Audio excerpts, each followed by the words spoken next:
नमस्कार, एक न्यूज में आपका स्वागत है। मैं हूं आपके साथ आयुषी सोनवानी। चलिए शुरुआत करेंगे आज की कुछ अहम और बड़ी खबरों के साथ।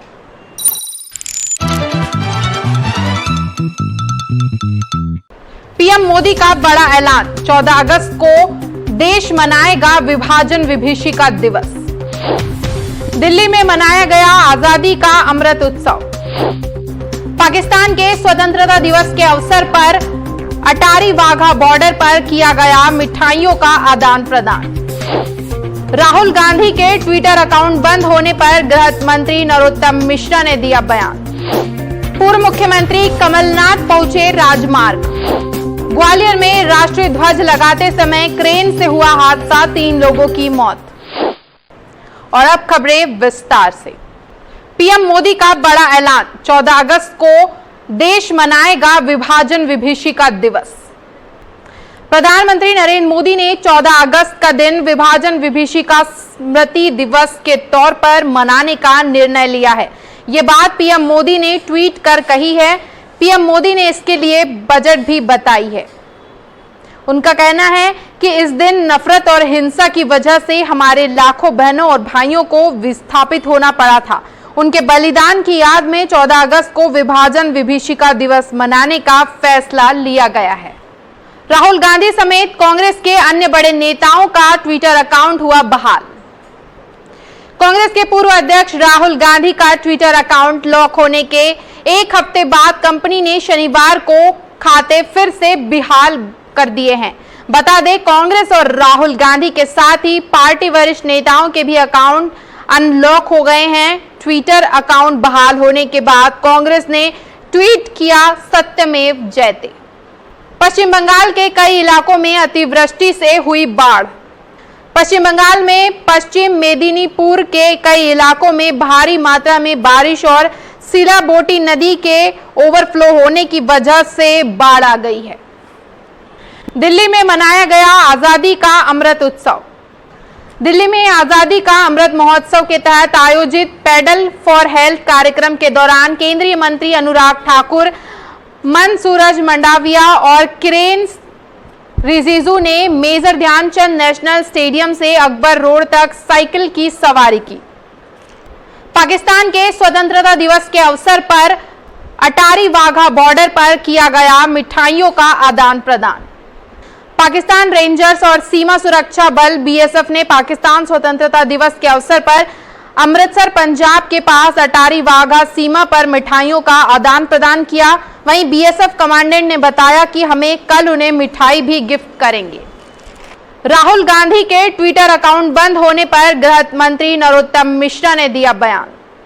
गृह मंत्री नरोत्तम मिश्रा ने बयान देते हुए कहा कि दुष्कर्म पीड़िता को उजागर करना गैर कानूनी है। जिसकी मां खुद एक राष्ट्रीय पार्टी की अध्यक्ष हो तो उनको तो सामान्य ज्ञान होना चाहिए। गलती तो गलती है, गलती माने बात खत्म करे, इसे राजनीतिक मुद्दा ना बनाए। जिसकी मां और महिला राष्ट्रीय अध्यक्ष जिस पार्टी की हो, बहन नेत्री हो, उनको ये तो सामान्य ज्ञान होना ही चाहिए। अब ये गलती कर दी और ट्विटर ने अगर कार्रवाई कर दी तो इसका मतलब ये कि आप उसे राजनीतिक इश्यू बनाओगे। गलती को गलती मानो, माफी मांगो, बात खत्म करो। कमलनाथ के संबोधन पर बोले विश्वास सारंग।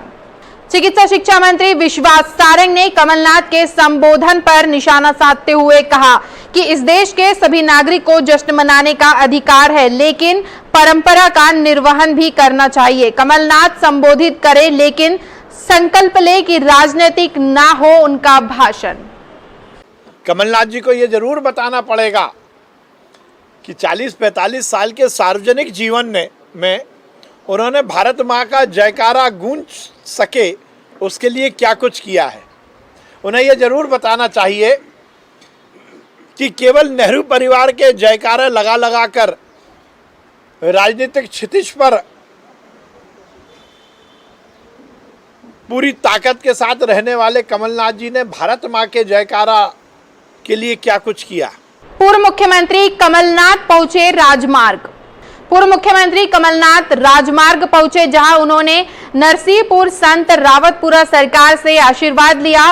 विधायक संजय शर्मा समेत छिंदवाड़ा सांसद नकुलनाथ और कांग्रेस के नेता इस मौके पर मौजूद रहे। ग्वालियर में राष्ट्रीय ध्वज लगाते समय क्रेन से हुआ हादसा, 3 लोगों की मौत। ग्वालियर में राष्ट्रीय ध्वज लगाने के दौरान क्रेन टूटने से हादसा हो गया, जिसमें 3 लोगों की मौत हो गई।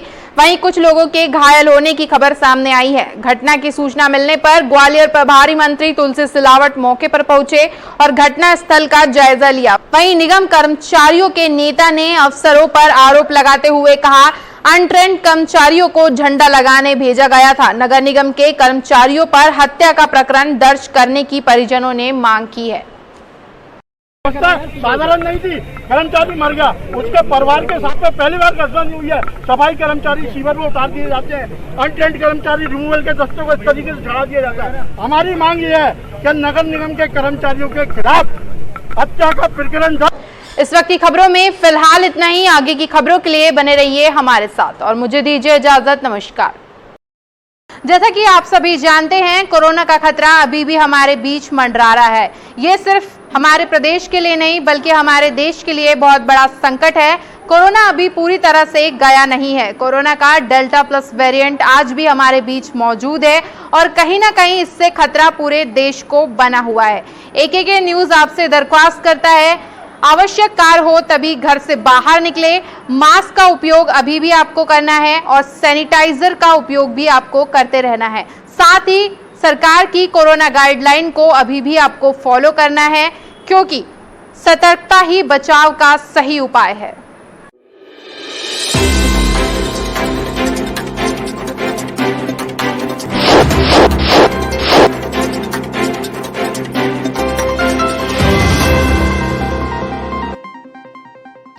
नमस्कार, आप देख रहे हैं AKK न्यूज़।